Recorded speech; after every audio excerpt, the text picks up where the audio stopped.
Give me the mic, give me the mic. Microphone checker 1 2. Give me the mic, give me the mic. Microphone checker 1 2. Give me the mic, give me the mic. Microphone checker 1 2. Give me the mic, give me the mic. You got it. Fear is stronger than love. All the love I gave didn't mean nothing when it came to fear. What do you fear the most? Man, I fear the unknown, bro. Not knowing what tomorrow holds. Just the unknown, bro. Mike, what do you think is the purpose of fear in our life?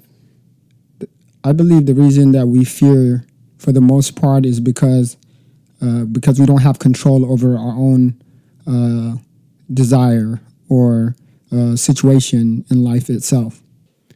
Mike, how does one overcome their fears? I would say the person would have to build their faith, because if you lack a faith, most likely you'll be defeated by fear. So working the core value of faith would help you conquer your fear. Fear is always going to be there. I think we all fear for the most part, but I believe if we can just work on our faith, we'll be fine. Mike, I like how you said build. I think that's the most important word. Where should somebody start if they want to build their faith, or how should they start? Is the question. A little bit a day at a time, I believe. Like, you just gotta wake up and deal with fear. Just first of all, you have to identify fear. Once you identify fear and know what you fear the most, then you can gradually change that fear by working on it, building your faith, like I said, little by little. And that can happen over time. It could be by having a spiritual life. I don't know if most people meditate or go to church or go to mosque, whatever.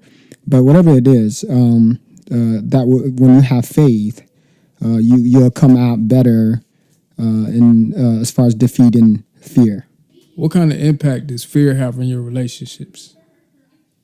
Well, I don't believe that fear exists in my relationship, because I have stronger faith over my fear, because I realize that the more I fear and the more my relationship could be frustrating. So I choose not to allow fear get in the way of my relationship or the things I could learn from my spouse. How do you choose though, Mike?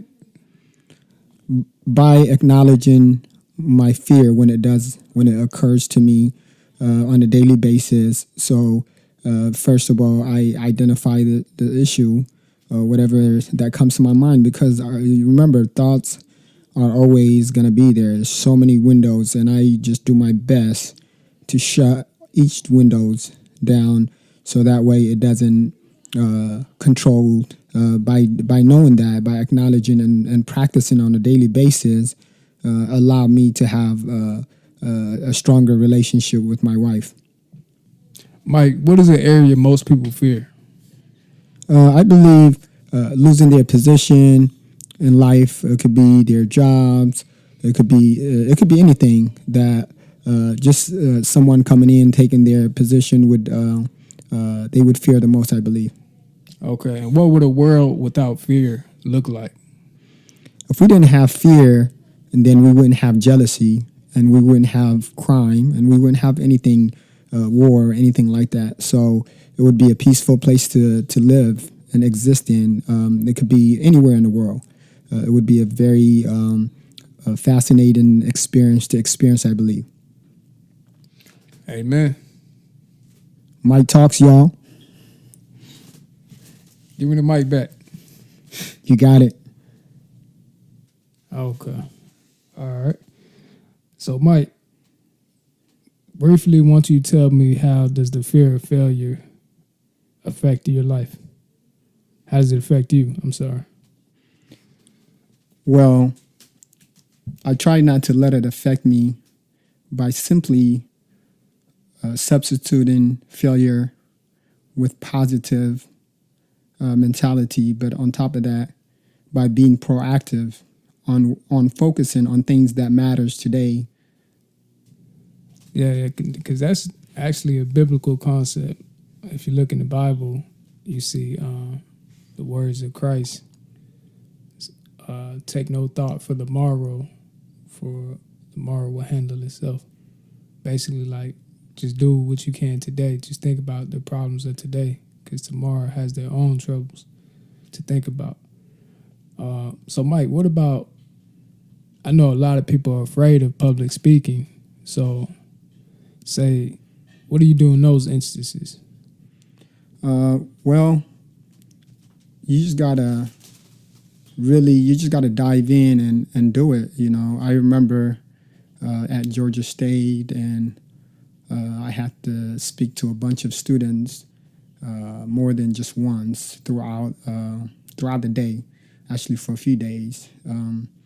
The school asked me to kind of give a speech on a subject, and I did that, and I realized how scared I was. Probably the first two different classrooms that I spoke on the stage for the first time. So, but I did very good at hiding how much I feared. Nobody seemed to notice. Even the instructors told me that they couldn't tell that I was afraid on the stage. But once that happened, that was confirmed, and I no longer worried about what people thought of me, so I was less nervous, probably speaking on the third day or so. And at that time, I felt comfortable, so I just took one crowd. I looked at one side of the room, and I stared at that crowd, and I just spoke, and everything was just coming out of me. Like I didn't even have to.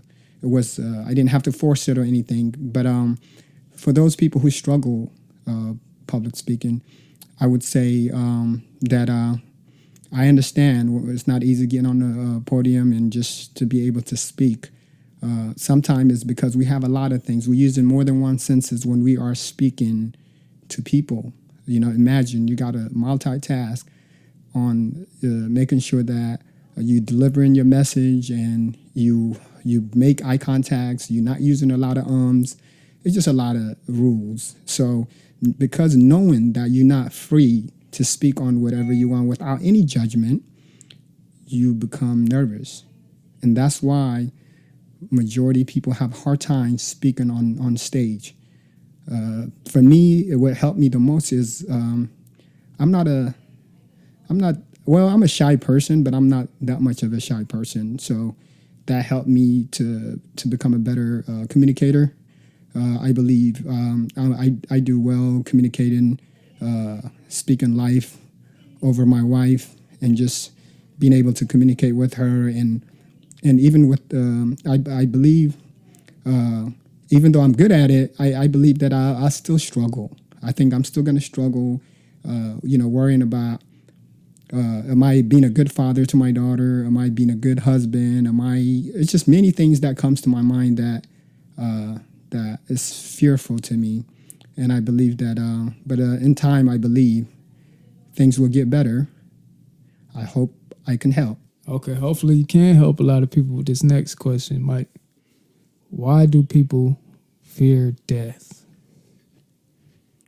Well, you got to remember that especially people who have some type of faith, not knowing what's going to happen after death is what, for the most part, that scares people.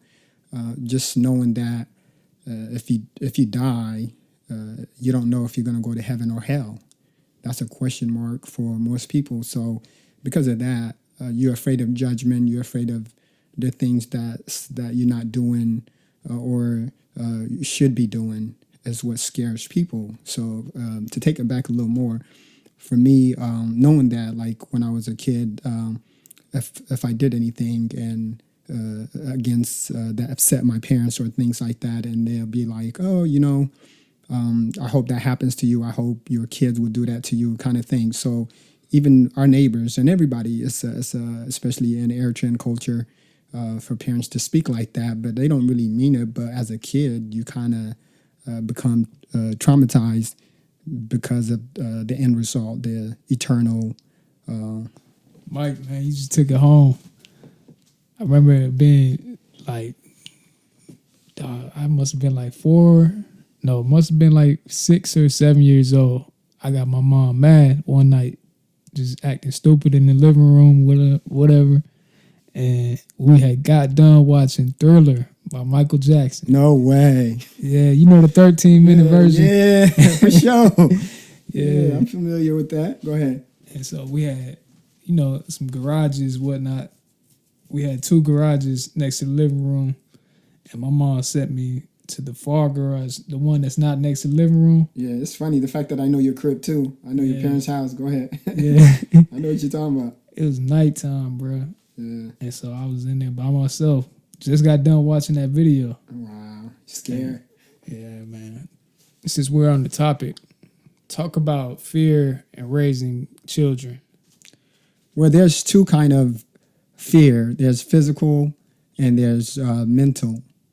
So I believe that physical should be practiced more often because physical will help kids who are foolish, who majority kids are foolish anyway to begin with. Some are better, just given God's gift. They just turn out to be better kids. But for the most part, I believe that majority kids have some type of foolish in them. So proper punishment would discipline the child so you don't have to worry about what's going to happen to them later on when they become an adult. So I believe that proper punishment is okay to be used. It's an old trade that's been working. Majority other countries like Asia as a continent, Africa as a continent, they still practice the old fashion of proper punishment, and it still works today. So on the other hand, mental is a problem. It's a no-no for me. At least I feel that way because mental is forever. You can destroy a child verbally abusing the kid. So it's something that will stay with a child forever. But I believe physical is just temporary. You'll forget that your parents ever disciplined you because you kind of, it's temporary. And when you grow up, you kind of appreciate what your parents did for you. If they didn't discipline you, you would probably be in prison or abusing drug, some kind of addict. So I believe that proper punishment should be used. Statistics have shown that, especially like Asia as a continent, use it heavily today, and their kids are the most disciplined, I would say, today. For sure. I mean, we got martial arts from Asia, right? Yes, sir. Everybody was kung fu fighting. You're funny. Yes, sir.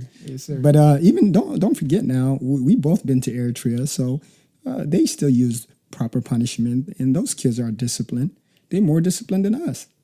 We're not as disciplined. We so Americanized, and because our parents are also, especially the one today, probably raising their kids in the American system because they're afraid of going to jail, and if they discipline their kids, and they'll go to school and tell their peers and their teachers that their parents use proper punishment. So because of that, I think there's less proper punishment that's used today. Even on my time growing up in this country, I'm sure our parents used more than today. Every generation is changing, of course. So what are our neighbors to the south in Ethiopia? What do they fear right now, you think? I think this is not just an Ethiopian fear, but I think it's the Horn of Africa. I think Eritrea and Somalia, all the neighboring countries, especially Sudan, they hosting the refugee for all the Ethiopians, especially the region aspect of Ethiopia, the Tigray, the TPLF. I'm sure that their people are worried more than their people outside Ethiopia are more worried than the other ethnics of Ethiopia for the most part, because they don't know what's going to happen.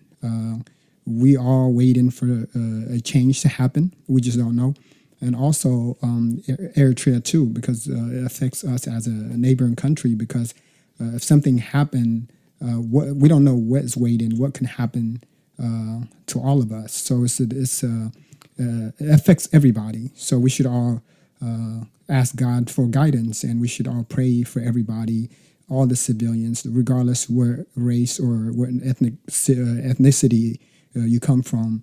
Nobody signed up for this war. So we all can win this fear by just substituting faith over everything and just leave things to God, and that God will fight this war for everybody and everybody can come out in peace.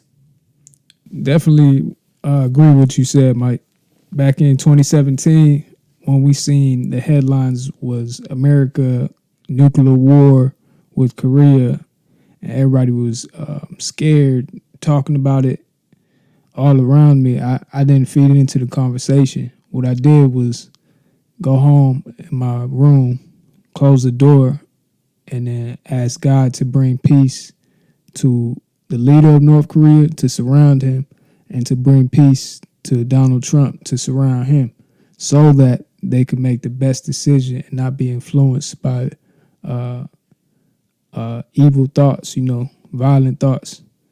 And soon after that, I promise you, like the next day, Trump was saying he wanted to speak to the leader of North Korea, and the leader of North Korea, after that, they got buddy. Like, it was a whole complete change from what the headlines was feeding us about this hostility between the two leaders. And so I think if we look at examples like what I just mentioned, it's just a testimony to how God can work through the problems that we see today if we bring them to Him first. Amen. It's my talk, y'all.